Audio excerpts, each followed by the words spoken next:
वाणी चल रही थी 11/4/64 की, और दूसरे पेज के अंत में बात चल रही थी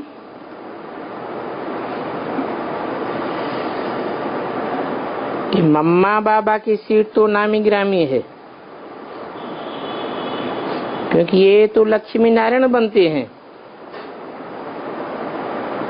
जिसको स्वराज्य कहा जाता है।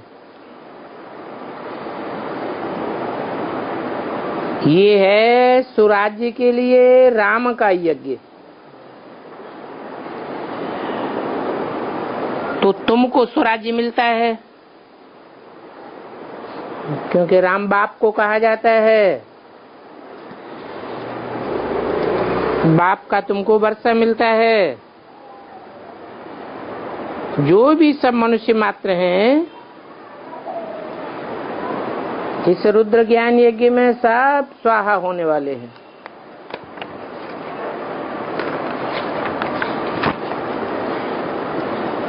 इसलिए इनको यज्ञ कहा जाता है। स्वाहा, ये बड़े से बड़ा यज्ञ है। 11/4/64 की वाणी का तीसरा पेज। अभी तुम जानते हो इस यज्ञ में सारे भंभोर को आग लगेगी।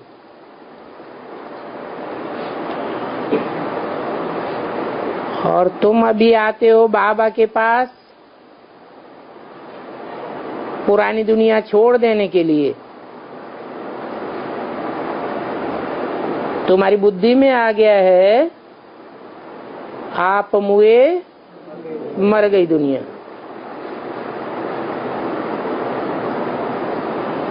मरना तो शरीर से होता है, तो शरीर से मरने की बात है क्या? क्या बात है? जीते जी मरना माना शरीर से मरना नहीं, देह अभिमान से मरना।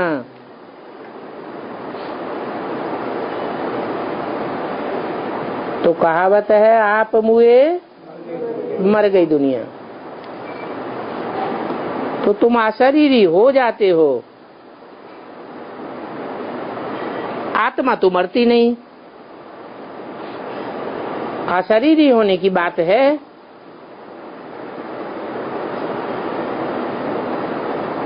तो जब शरीर ही खलास हो गया तो फिर कुछ है ही नहीं। देह अभिमान का नाम निशान खलास हो गया तो फिर तुमको जरूर नया शरीर मिलता है। जब नया शरीर मिलता है, तुम नई दुनिया में आते हो तो नई दुनिया का ख्याल होता है। अभी करना क्या है? पहले पुरानी दुनिया को बुद्धि से छोड़ने की बात है। शरीर का भान छोड़ शिव बाबा के गले का हार तुम बनते हो। बाबा तो निराकारी है ना, तो गले का हार भी कैसे बनेंगे? देवान वाले बनेंगे या जो निराकारी बनेंगे वो बनेंगे? बाबा कहते हैं मेरे में जो गुण हैं वो तुमको सिखलाता हूं।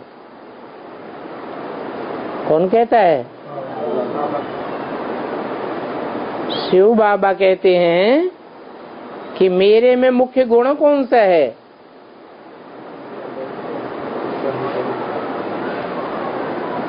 जो सदा शिव कहा जाता है। मेरे में मुख्य गुण है निराकारी।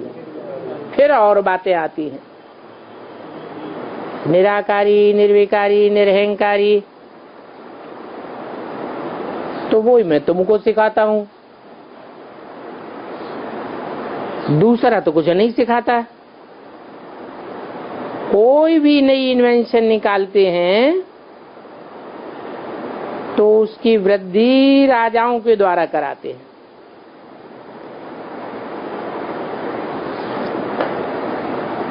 यहां भी राजा होता तो उनके द्वारा ज्ञान फैलता।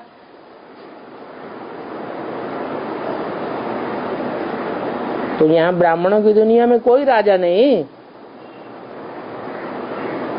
जो ज्ञान फैले।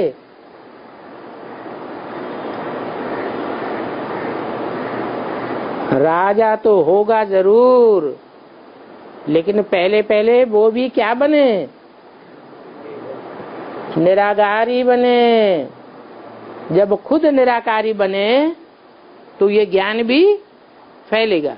इसलिए अव्यक्त वाणी में भी बोला, जब तुम बच्चे अव्यक्त बन जावेंगे तो तुम्हारी प्रत्यक्षता, बाप के साथ तुम्हारी भी प्रत्यक्षता हो जाएगी। तो राजा होता तो उनके द्वारा ज्ञान फैलता, क्योंकि राजा में ताकत रहती है। तो बाप ने तुमको ये इन्वेंशन बता दी। क्या बता दी है?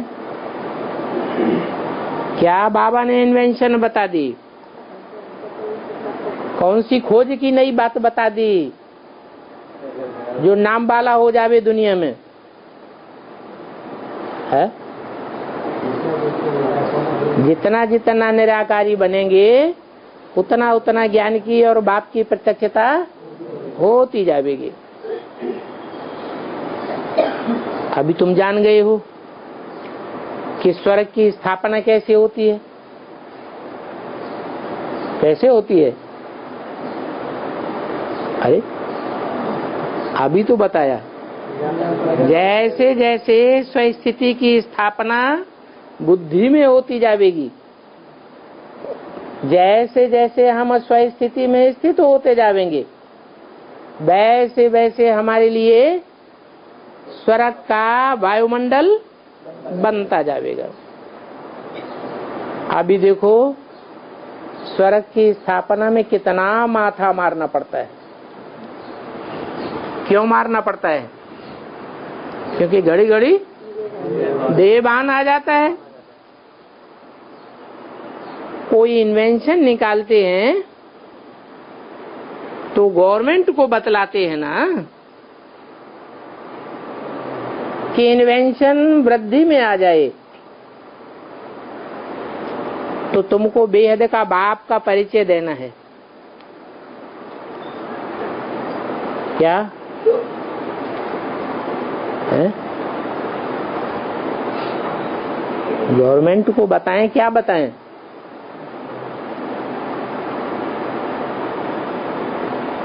क्या बताएं जो गवर्नमेंट की बुद्धि में भी आ जाए। जो भी गवर्नमेंट के बड़े बड़े हैं उनकी बुद्धि में आ जावे। क्या आ जावे है?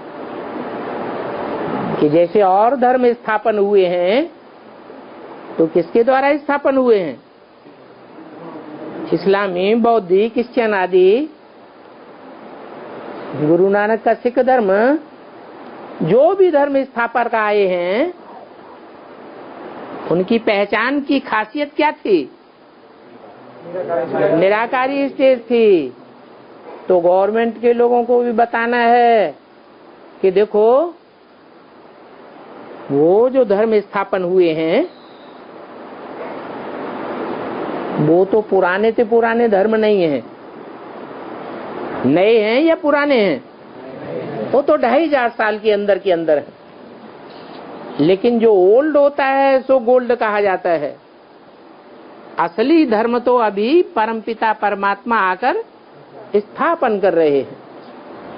तो जिसमें आकर के स्थापन करते हैं वो पहला पहला धर्म पिता, जो सनातन धर्म का धर्म पिता कहा जाता है, ब्रह्मा की अव्वल नंबर औलाद सनत कुमार,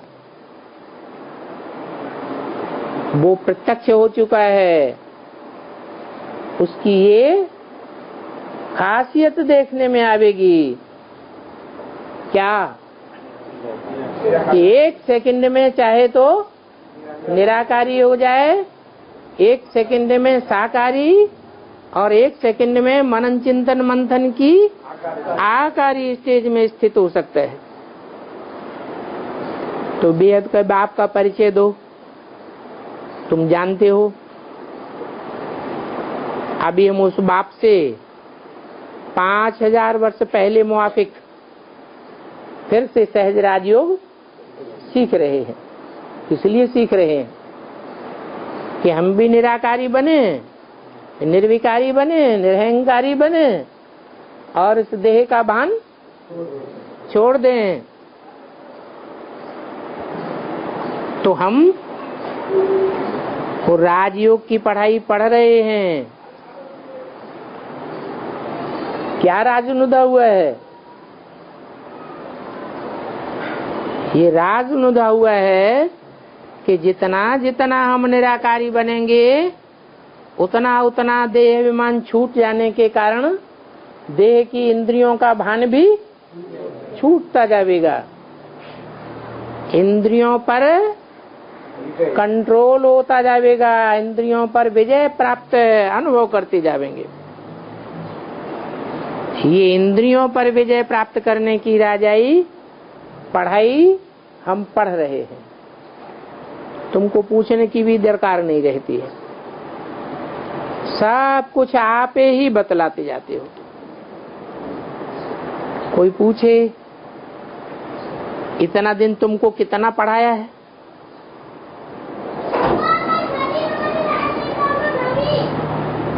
पढ़ाते पढ़ाते अब तुमको रिवार्ड भी देते हैं ना। कोई रिवार्ड मिला क्या है? नहीं। 73 में अव्यक्तवाणी में जिक्र किया था, ये जो मेला हो रहा है रामलीला ग्राउंड दिल्ली में, इसका रिवार्ड निकलेगा 1st, 2nd, 3rd रिवार्ड। स्थूल प्रदर्शनी की सजावट का रिवार्ड ये दीदी दादियां देंगी। जो चैतन्य प्रदर्शनी है उसकी सजावट का रिवार्ड बाप दादा देंगे। तो कुछ दिया क्या है? कुछ नहीं दिया, ऐसे ही झूठा बोल के चले गए हैं।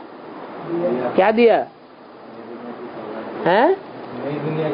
नहीं, वो तो 2004 की बात है, ये 73 की बात है अव्यक्तवाणी।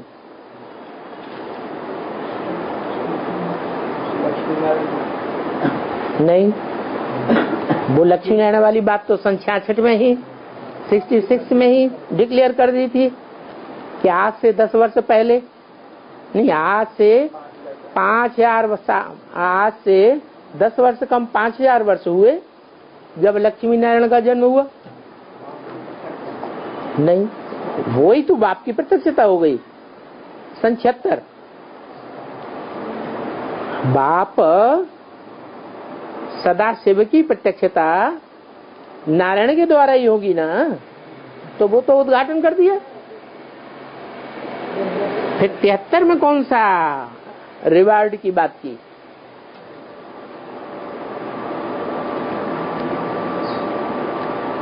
तीन नंबर डिक्लेयर होंगे, 1st, 2nd, 3rd।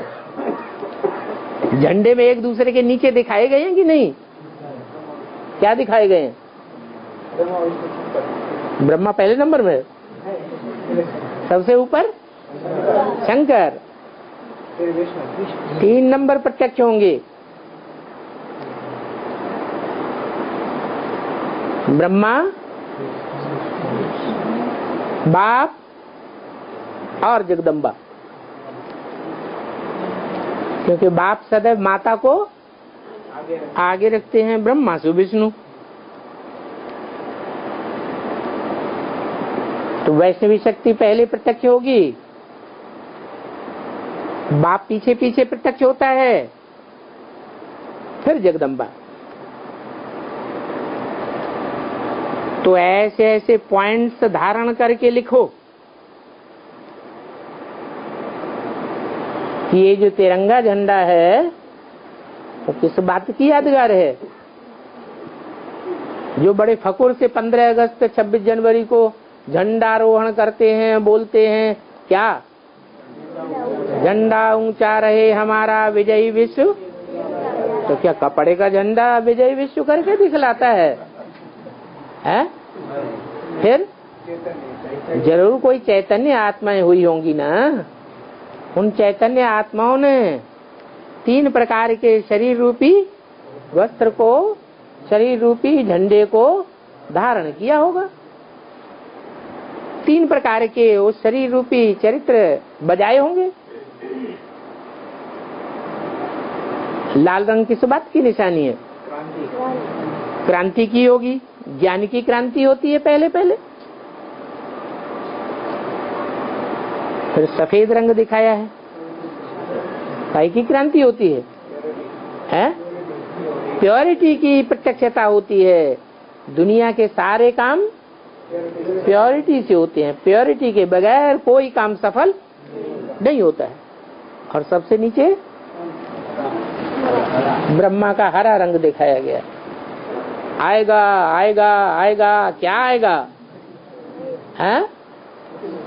अरे हरियाली आएगी दुनिया में। हरियाली आएगी या आग लगेगी? हैं? आग तो लगेगी, लेकिन जिसके अंदर ये लगन लगी हुई थी कि मैं हरियाली की दुनिया में जाके जन्म लूंगा, वो तो हरियाली की दुनिया में ही जन्म लेगा या आग से प्रभावित होगा? वो तो शरीर छोड़ गया, वो आग से प्रभावित होने वाली बात तो है ही नहीं। तो ऐसे ऐसे पॉइंट्स विचार सागर मंथन करके धारण करके लिखो। बुद्धि में ये पक्का रहना है कि अब ये 84 जन्मों का खेल पूरा हुआ। खेल पूरा होता है तो सबको वापस घर जाना है। घर से फिर नंबरवार आवेंगे या इकट्ठे आ जावेंगे रंगमंच पर। वो नाटक होता है तो उसमें भी इकट्ठे आ जाते हैं या धीरे धीरे करके आते हैं। धीरे धीरे करके रंगमंच पर प्रत्यक्ष होते जावे। ये दुनिया भी एक बेहद की नाटकशाला है, रंगमंच है। इसमें भी सतयुग के आदि से लेकर के कलयुग के अंत तक 500 करोड़ ये बेहद के एक्टर्स हैं जो इस सृष्टि पर टाइम टू टाइम आते रहते हैं। सतयुग में बहुत थोड़े होंगे या ज्यादा होंगे? सतयुग में बहुत थोड़े होते हैं। अभी तो कलयुग में देखो कितने मनुष्य हैं। इतनी संख्या हो गई है कि पूरा खाने को भी नहीं मिलता। जहां तहां से अनाज मंगाते ही रहते हैं। अब इतना सारा अन्न इकट्ठा करें या बनावें, वो भारतवासी खावें, सो तो कर ही नहीं सकते। क्यों? क्योंकि तुम तो जानते हो लड़ाई तो जरूर होनी है। स्टीमर आना ही बंद हो जावेंगे। विदेशों से अनाज भर भर के मंगा लेते हैं ना, क्योंकि विदेशों की तो जनसंख्या कम है, खाने वाले कम है, और इंडिया में खाने वाले ज्यादा हैं। विदेशों में तो मछलियां पकड़ पकड़ के खाते रहते हैं, अंडे खाते रहते हैं, गोश्त खाते रहते हैं। उन्हें तो अनाज की इतनी दरकार भी नहीं पड़ती। और इंडिया में तो ज्यादातर लोग शाकाहारी है, तो यहाँ तो अनाज की बहुत दरकार पड़ेगी। लेकिन जब लड़ाई छिड़ जाएगी देशों में तो क्या हाल होगा? स्टीमर आना ही बंद हो जाएगा। तो बहुत अकाल पड़ जाएगा। उस समय बॉम्ब्स, नेचुरल कैलेमिटीज और मूसलाधार बरसात, ये अनेक प्रकार की आपदाएं भी आना शुरू हो जाएंगी। ऐसी आपदाओं के बीच मनुष्य बड़ी त्राह त्राह करेंगे। तुम देखेंगे, जरूर देखेंगे कि विनाश कैसे होता है।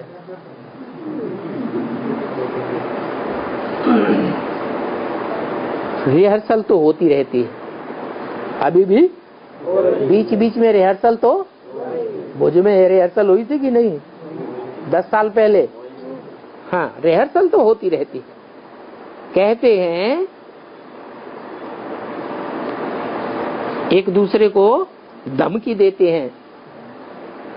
चीन और रशिया को तो हम ऐसे इतने में ही चुटकियों में उड़ा देंगे। अब तुम बच्चे जानते हो कि ये तो लड़ करके उड़ावेंगे ही। क्या? ये तो आपस में लड़ करके उड़ावेंगे ही। कौन लड़ेंगे? रशिया और अमेरिका रूपी यादव जो हैं वो आपस में वो तो लड़ेंगे ही। हमें तो पता चल गया है कि महाभारत में जो प्रसिद्ध यादव दिखाए हैं, जिनकी बड़ी बड़ी महलमाड़ियां अटारियां होती थी, बड़े बड़े धनाढ्य होते थे, बड़े बड़े शराबी होते थे, ऐसा लिखा हुआ है ना। तो वो कौन है? रूस और अमेरिका। वो आपस में लड़ेंगे और एक दूसरे को खलास कर देंगे। तो तुम समझ गए हो कि यादव, कौरव और पांडव किसको कहा जाता है और वो अभी क्या कर रहे हैं। कौरव पांडव क्या कर रहे हैं? यादव तो विदेशी हो गए, कौरव पांडव तो स्वदेशी हैं। कौरव वो हैं जो कौओं की तरह काव काव बहुत करते रहते हैं, काव काव करते रहते हैं और भ्रष्टाचार फैलाते रहते हैं। 5 स्टार होटल खोलते रहेंगे और उनमें व्यभिचार फैलाते रहेंगे। और पांडव किसको कहा जाता है? पांडव कहा जाता है पंडे की औलाद। पांडव, पंडा बाप है, उसकी तुम औलाद हो। उनके प्लान्स देखो, कौरव क्या प्लानिंग कर रहे हैं। एक तरफ भ्रष्टाचारी बनते जा रहे हैं और दूसरी तरफ दिल्ली को स्वर्ग बनाने में लगे हुए हैं। और दिल्ली स्वर्ग बनेगी कि नरक बनेगी? पहले कब्रिस्तान बनेगी या परिस्तान बनेगी? जैसे कर्म करेंगे वैसे ही रिजल्ट सामने आवेगी। और तुम अपना प्लान देखो, तुम क्या प्लानिंग कर रहे हो? है कि हम अपन को जितना स्वस्थिति में लगाएंगे, भेजेंगे, डालेंगे, उतना हम स्वर्ग में खुद को अनुभव करेंगे। स्वर्ग माने क्या? स्व माने आत्मिक स्थिति और ग माने गया। तो स्वर्ग माने क्या हुआ? जितना जितना आत्मिक स्थिति में जाएंगे उतना उतना हम सुखी होते जाएंगे। ऐसे तो शास्त्रों में भी लिखा हुआ है, कुरान में तो साफ लिखा हुआ है कि जब विनाश बरपा होगा, कयामत होगी, तो खुदा के बंदे बड़े आराम से स्वर्ग की भांति जन्नत की तरह रहेंगे। तो देखो तुम्हारे प्लान क्या है, उन कौरवों का प्लान क्या है? तुम्हारा तो सच्चा प्लान है, उनका है दिखावे का। तो वो कहते हैं हम इतना अनाज देंगे जो वहां से काब नहीं मंगाना पड़ेगा। क्या? हम इतना अनाज देंगे पैदा करके इंडिया में कि भारत के अलावा हमें दूसरे देशों से अनाज मंगाना ही नहीं पड़ेगा। कितने डैम्स आदि बनाते रहते हैं।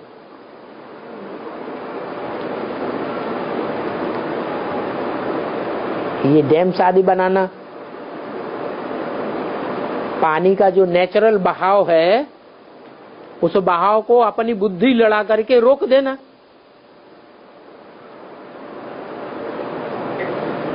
ये नेचर का विरोध करना चाहिए है? नहीं करना चाहिए। पृथ्वी के अंदर कुछ पता नहीं है कहां पे क्या हो रहा है।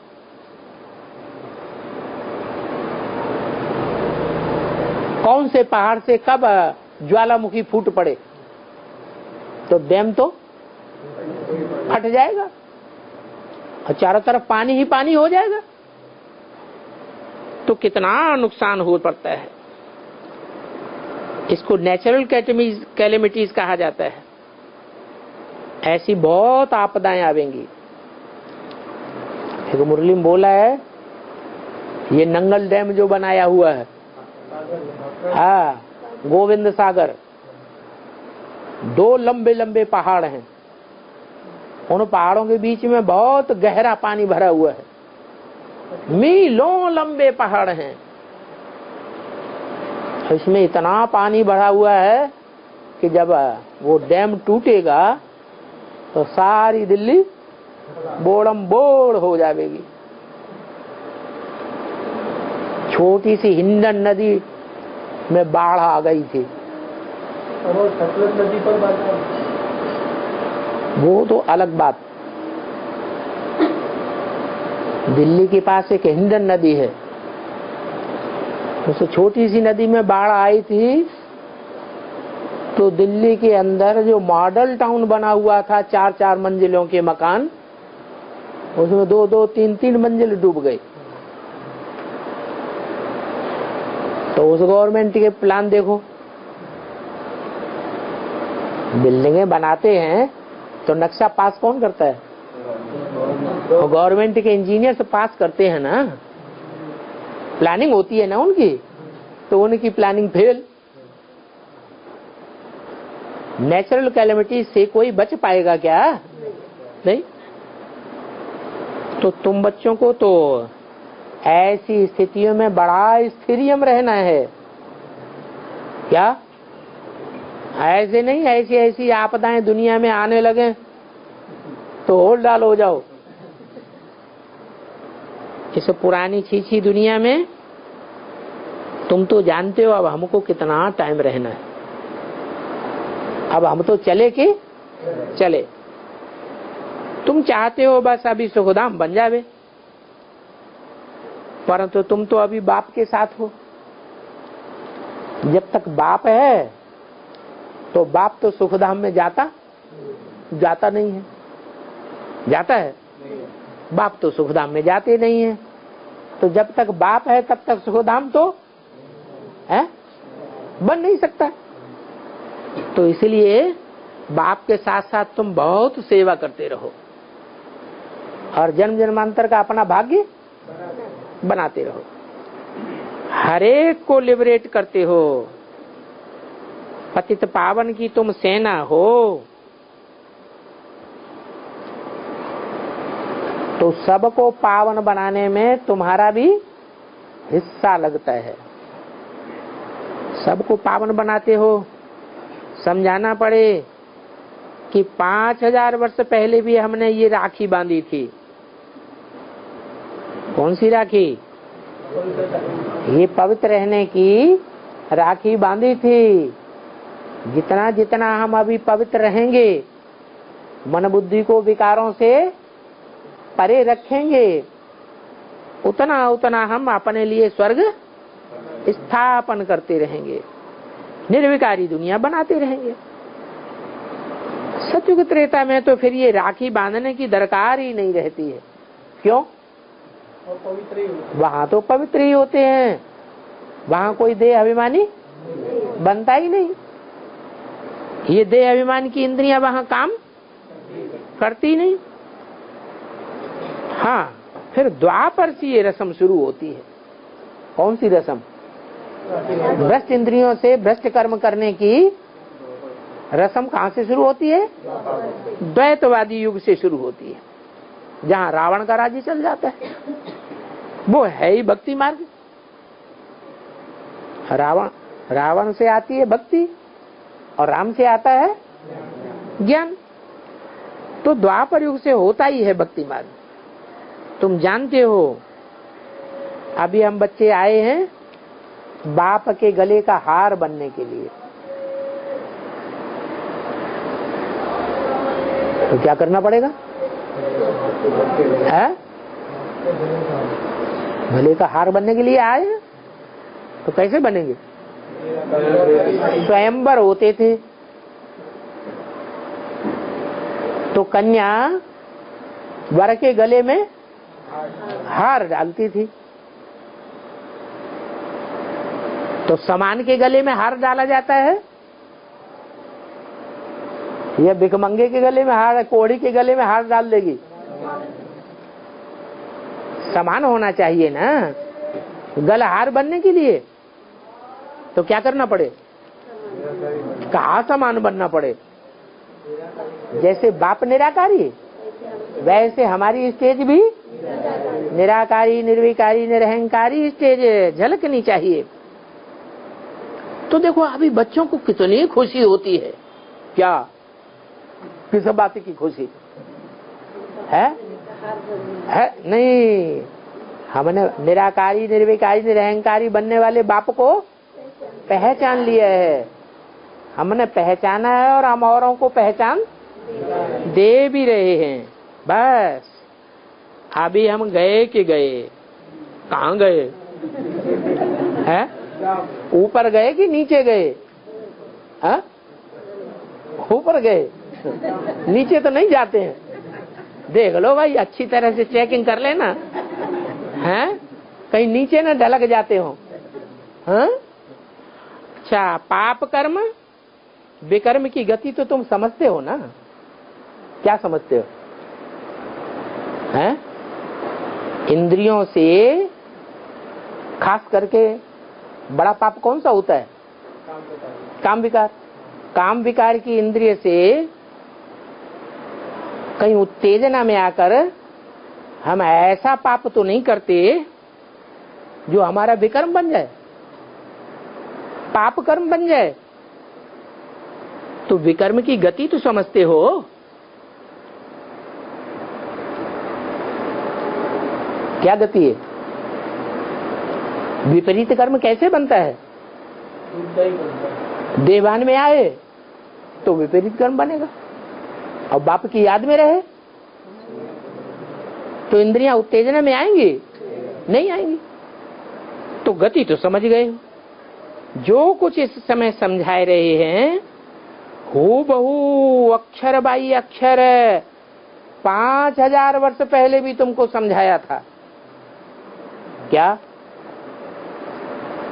ऐसे नहीं सिर्फ सुनाया था ब्रह्मा के तन में, लेकिन हाँ, लेकिन पॉइंट टू दी पॉइंट एक एक बात खोल खोल के समझाई भी थी। और कोई मनुष्य ऐसे थोड़े ही समझा सकेगा। कैसे? जैसे बाप एक एक मुरली के वाक्य को हिज्जे हिज्जे करके समझाई देते हैं, तो हम जैसे अभी बैठे हैं ऐसे ही 5000 वर्ष पहले भी बैठे थे, इसी सूरत के इसी घर में। हैं? और बाबा हमको खोल खोल के राज समझा रहे थे। तुमको सुनाया था, हम इन्हीं कपड़ों में बैठे थे कि दूसरे कपड़े थे? इन्हीं कपड़ों में बैठे थे। तेरा बच्चे का कपड़ा था या दाढ़ी मूंछ वाले का कपड़ा था? 5000 साल पहले बच्चे का कपड़ा था, 5000 साल पहले भी। अरे मनुष्य मिनट बाई मिनट जो बात होती है, फिर कल्प के बाद वही बात मनुष्य फिर रिपीट करेंगे। इसका क्या मतलब हुआ?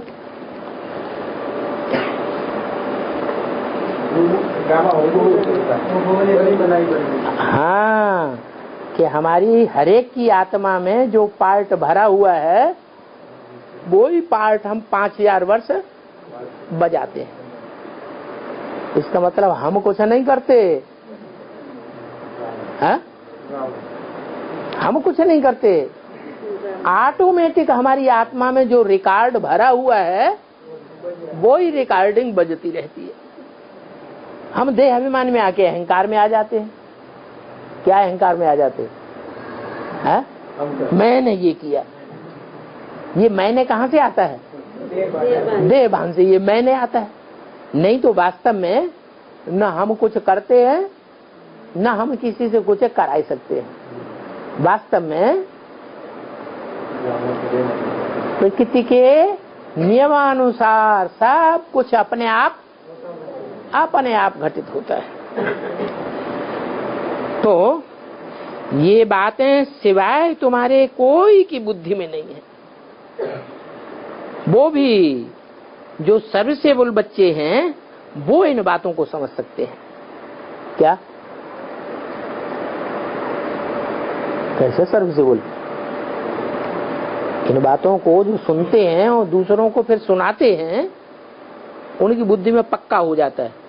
जो सुन तो लेते हैं लेकिन दूसरों को सुनाते नहीं है, मनन चिंतन मंथन चलता नहीं है, तो उनकी बुद्धि में से ज्ञान उड़ जाता है।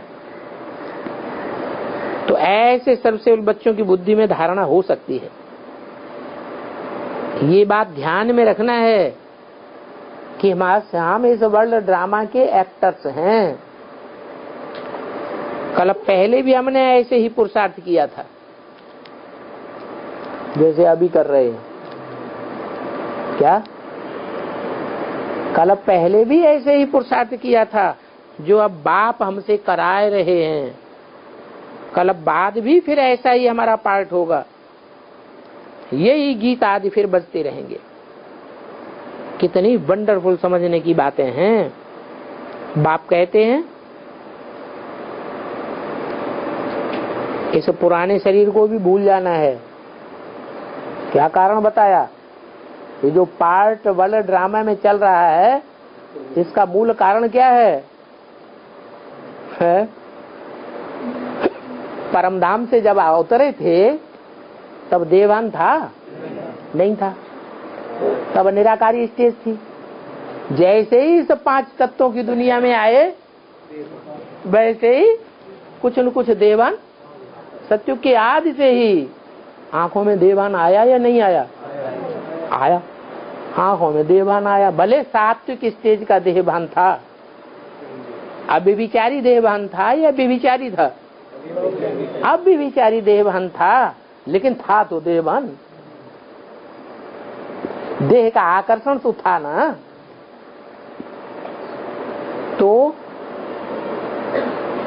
ये दुनिया ही ऐसी है। प्रकृति के 3 गुण इसमें समाये हुए हैं, सत्व रज और तम। ऐसा कोई भी मिनट सेकंड भी नहीं होता जिसमें 100% सत्य ही समाया हुआ हो। क्या? सतयुग से लेकर के कलयुग के अंत तक, जब तक बाप की प्रत्यक्षता न हो या जब तक इस दुनिया का विनाश न हो, तब तक प्रकृति के 3 गुण पूरे पूरे हरेक में कार्य करते हैं। हाँ, जिनका देहभान संगम युग में खलास हो जाता है वो प्रकृति के 3 गुणों से परे हो जाते हैं। उनके ऊपर फिर प्रकृति का कोई चाल, न माया की कोई चाल चलती है और न प्रकृति के 5 रावण के जो सिर हैं उनकी कोई चाल चलती है। बाकी जो देह अभिमान में रहते हैं कुछ न कुछ, उनके ऊपर माया रावण की चाल चलती रहती है। वो इन प्रकृति के 3 गुणों से प्रभावित होते रहते हैं। तो देखो, एक ही तरीका बाप बताते हैं, इस देहभान को भूल जाओ।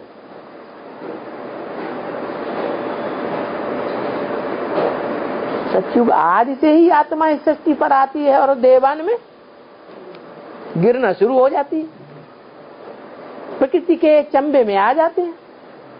भले प्रकृति सतो प्रधान होती है तो भी हमें बंधन में बांध तो लेती है ना, देह अभिमान के बंधन में।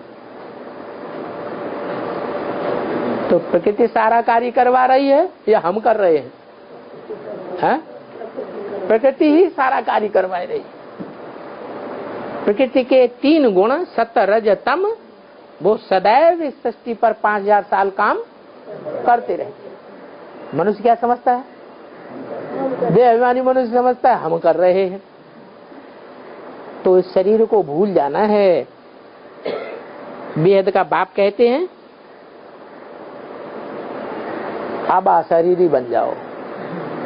क्या और दूसरा कोई तरीका नहीं है। माया और प्रकृति को जीतने का दूसरा कोई तरीका नहीं है। न माया को जीत सकेंगे अशरीरी बने बिगर, और न प्रकृति के 3 गुणों को पार पा सकेंगे। आत्मा को ही दुख फील होता है। आत्मा कहती है हम ये शरीर छोड़ फिर दूसरा लेंगे। ये बहुत पुराना शरीर है, अब जाना है फिर नई दुनिया में, वहां शरीर भी नया हमको मिलेगा। ये तुम्हारी बुद्धि में बैठ गया है ना? क्या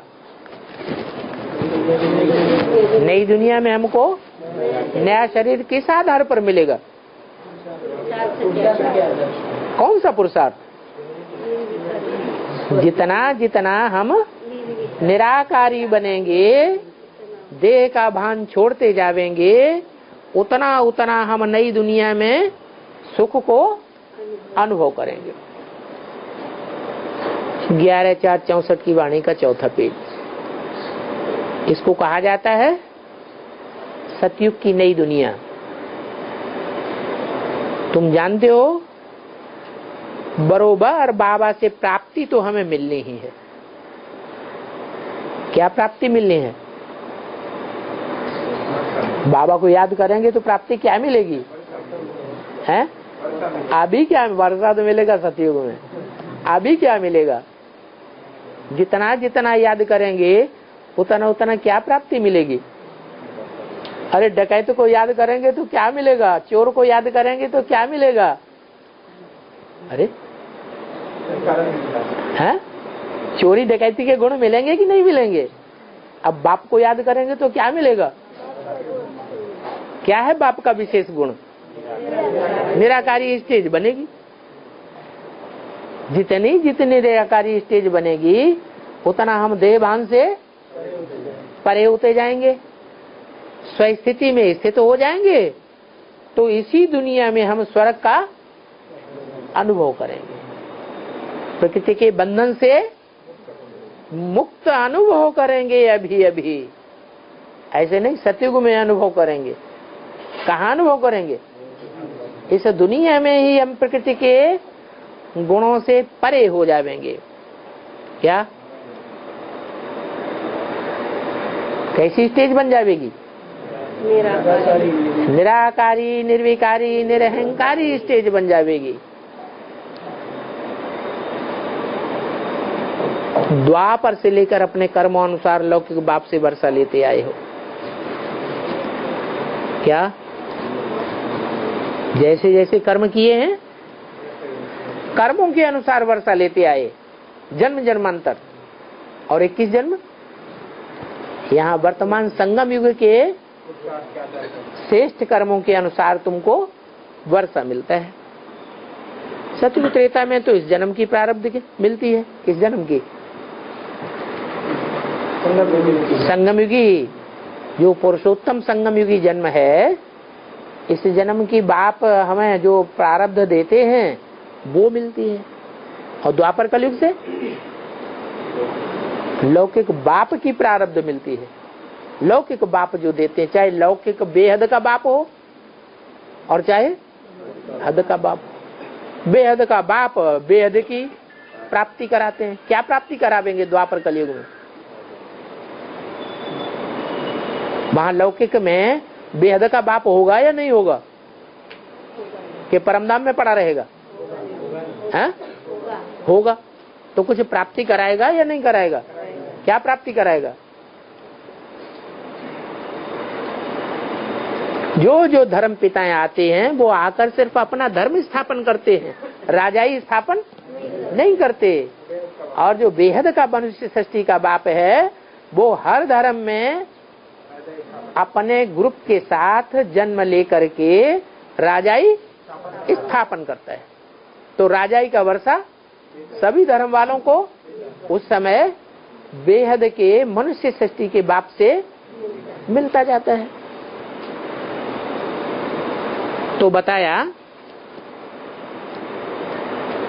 कि लौकिक बाप से वर्षा लेते आए हो कर्मों के अनुसार द्वापर युग से, चाहे वो लौकिक बाप हद का हो एक जन्म का, और चाहे वो बेहद का 500 करोड़ का मनुष्य सृष्टि का बाप हो।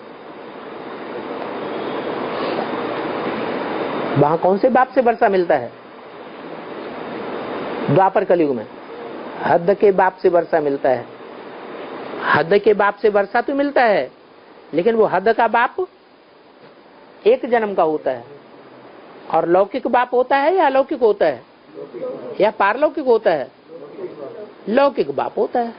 अब वो लौकिक बाप हद का भी हो सकता है, लौकिक बाप एक जन्म का भी हो सकता है, और 84 जन्मों का भी प्रारब्ध बनाने वाला वो बेहद का मनुष्य शक्ति का बाप भी हो सकता है। भले हम पहचानते नहीं हैं, लेकिन हर धर्म की राजाई स्थापन करने वाला कोई न कोई बाप होता जरूर है। यहां से तुम प्रारब्ध बनाकर जाते हो। क्या कहा? कौन सी प्रारब्ध बना के जाते हो? सत्युग त्रेता की प्रारब्ध बनाकर जाते हो? कहां की प्रारब्ध बना के जाते हो? यहाँ से सत्युग त्रेता की प्रारब्ध बना के जाते हो। यहाँ ऐसे नहीं कहेंगे कि द्वापर कलयुग की प्रारब्ध बना के जाते हो। यहाँ के कर्मों के अनुसार जो हम श्रीमत के अनुकूल चलते हैं, कर्म करते हैं, उससे हम सत्युग त्रेता में वर्षा पावेंगे। लेकिन द्वापर कलयुग में जो मिलेगा हमको राजाई या गधाई का सुख अथवा दुख, वो इस जन्म के आधार पर मिलेगा या द्वापर कलयुग के कर्मों के आधार पर मिलेगा? द्वापर कलयुग में जो हम कर्म करेंगे उसके अनुसार वर्षा मिलेगा। वहां कर्म कराने वाला कोई होगा या नहीं होगा? होगा? है? नहीं। यहाँ हम संगम युग में जो कर्म करते हैं, श्रीमत के अनुकूल जो कर्म करते हैं, उनका वर्षा सत्युग त्रेता में मिलता है 21 जन्म का। और श्रीमत के बरखिलाफ जो कर्म करते हैं उसका हिसाब किताब द्वापर कलयुग में इस जन्म के अनुसार नहीं मिलेगा।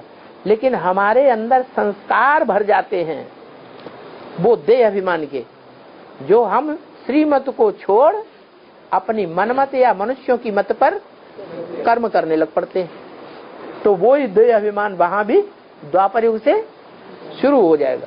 और देह अभिमान के आधार पर हम जो कर्म करेंगे वो सत्युग त्रेता के आधार, पद के आधार पर ही हमें द्वापर कलयुग में भी हद का वर्षा मिलेगा। अब यहाँ ये समझाया जाता है कि तुमको पूर्व जन्म के भी कर्म कूटने पड़ते हैं। कहाँ? संगम युग में। जो करेगा सो पावेगा। अभी तुम अपनी मेहनत से 21 जन्मों का वर्षा लेते हो, अब जो चाहे सो पुरुषार्थ कर लो। क्या पूर्व जन्म के पाप कर्मों को कूट पीट के खलास करना चाहो तो जल्दी जल्दी कर लो बाप की याद से। बाप की याद में एक और फायदा है, श्रीमत याद आएगी कि नहीं आएगी? श्रीमत याद आएगी तो अच्छे कर्म होंगे या बुरे कर्म होंगे? अच्छे कर्म करेंगे तो कौन से जन्मों का प्रारब्ध बनेगा? सत्युग त्रेता के सुख का ही प्रारब्ध बनेगा, दुख नहीं होगा वहां। और चाहो तो है, चाहो तो ऐसा पुरुषार्थ करो देहभान में रह करके कि न पूर्व जन्म के पाप कटे और इस जन्म के पाप और 100 गुना बढ़ जाए। अगर श्रीमत के बरखिलाफ कर्म करेंगे तो 100 गुना पाप चढ़ेगा या 1 गुना पाप चढ़ेगा? यहाँ 100 गुना पाप चढ़ जाता है।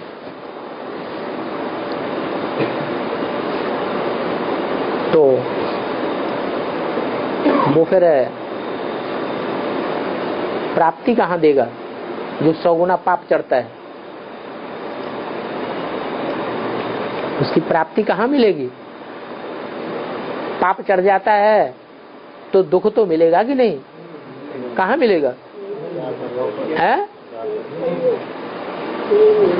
हाँ, यहाँ मिलेगा तो, लेकिन आत्मा में जो संस्कार भरने की शूटिंग हो गई वो द्वापर कलयुग में फिर भोगते रहेंगे। फीमेल भी कितना ऊंचा मर्तबा पाती है, पहले लक्ष्मी फिर नारायण बनते हैं। तो तुम्हारा ये जन्म हीरे जैसा है, इसका मूल्य कोई नहीं आंक सकता। कौड़ी जैसे जन्म से तुम कितने सुखी दुखी बन गए।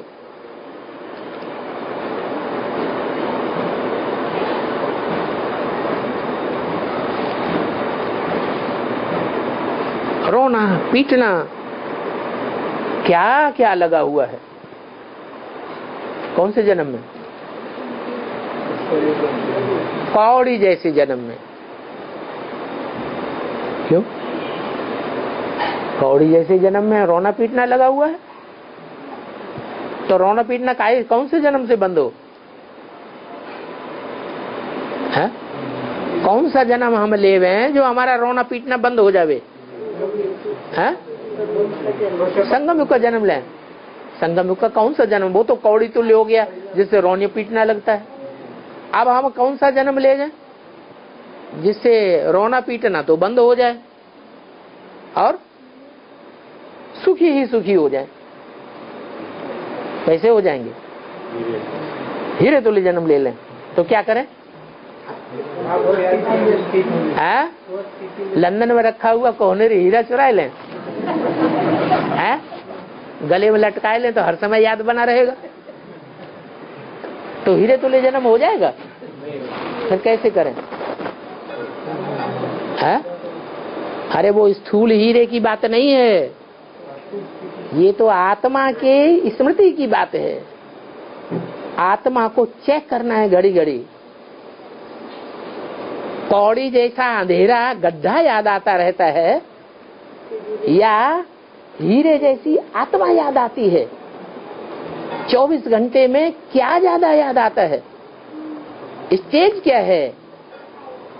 निराकारी स्टेज बनती है या देह अभिमान की स्टेज बनी रहती है? क्या स्थिति है? अगर हीरे की याद पक्की हो गई तो सुख मिलेगा इसी जन्म में। अभी अभी सुख का अनुभव करेंगे या दुख का अनुभव करेंगे? घड़ी घड़ी सुख का अनुभव करते रहेंगे। इसलिए कहते हैं कि महाराजा राजा का बच्चा हो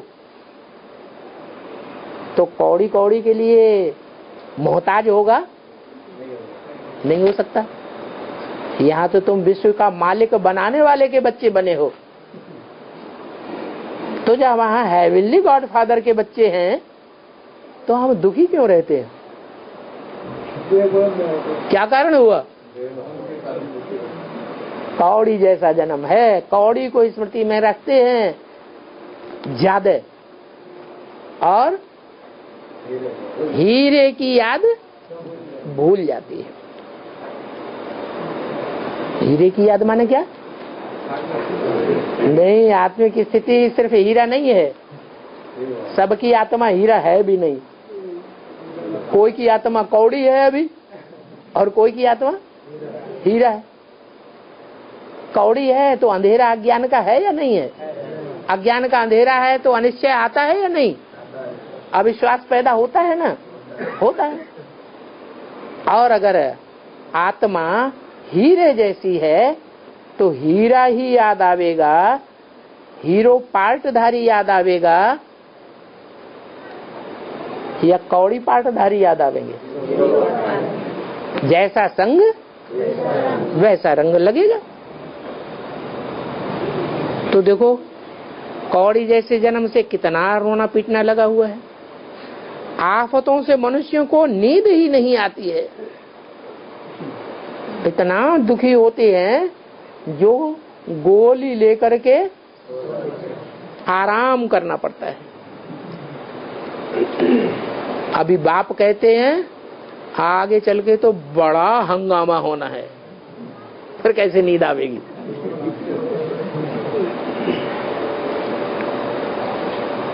अभी अन्ना हजारे का चल रहा है, अगर वो मर गया मान लो तो पब्लिक बिफर गई तो है। तो जैसे सन 76 में क्या लगा था, इमरजेंसी लागू हो गई थी, फिर इमरजेंसी लागू हो गई, गली गली में मिलिट्री खड़ी हो गई, तो सब्जी मिलेगी, अनाज मिलेगा, महंगा मिलेगा।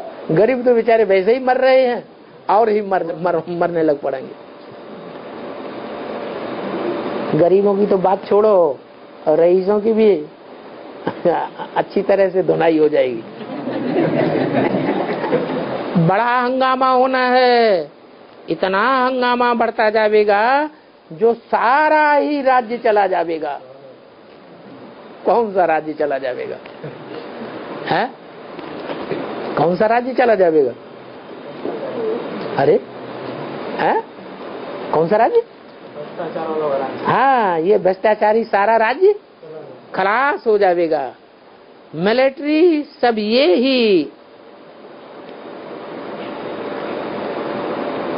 मिलिट्री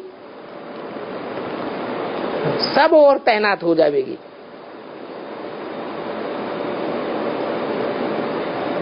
तुमको मिलिट्री से ही फिर राज्य मिलना है। क्या कहा? इसका मतलब लास्ट में नहीं, रूहानी तो होगी, लास्ट में शासन मिलिट्री के हाथ में आने वाला है। पाकिस्तान में तो घड़ी घड़ी मिलिट्री शासन होता रहा, लेकिन इंडिया में कभी मिलिट्री शासन नहीं हो पाया। लेकिन यहाँ का भ्रष्टाचार भी दुनिया का सबसे जास्ती भ्रष्टाचार है, और वो कब ठीक होगा? जब मिलिट्री के हाथ में शासन आवेगा। रूहानी मिलिट्री में कौन गिना जाएगा? जिसको आर्डर मिले और तुरंत काम करे। मिलिट्री को आर्डर मिले और वो काम करना शुरू न करे तो क्या करते हैं? तो तुम रूहानी मिलिट्री हो, अपने दिल से पूछो, मिलिट्री वालों को मारना पड़ता है तो कहते हैं याद में रह करके गोली चलाओ। तुम्हारी तो ज्ञान की गोली है। कोई ढीठ होते हैं, सच्ची बात को नहीं मानते हैं, तो क्या करना पड़ता है? उनको धाड़ से ज्ञान की गोली मार देनी पड़ती है, नहीं तो मानते नहीं है। रूहानी मिलिट्री तैयार हो रही है रूहानी बेहद के बाप के द्वारा। इस रूहानी मिलिट्री में जो पढ़ाई पढ़ करके, ट्रेनिंग ले करके जो भर्ती होते हैं, उनका और उनके बाल बच्चों का भी बहुत ख्याल रूहानी गवर्नमेंट के द्वारा रखा जाता है। क्या पहले से ही घोषणा कर दी? क्या घोषणा? बच्चों का पूरा परिवार ज्ञान में चलेगा। क्या? तो बाल बच्चों के लिए भी निश्चिंतता हो जानी चाहिए कि नहीं है? वो भी रूहानी मिलिट्री में आ गए।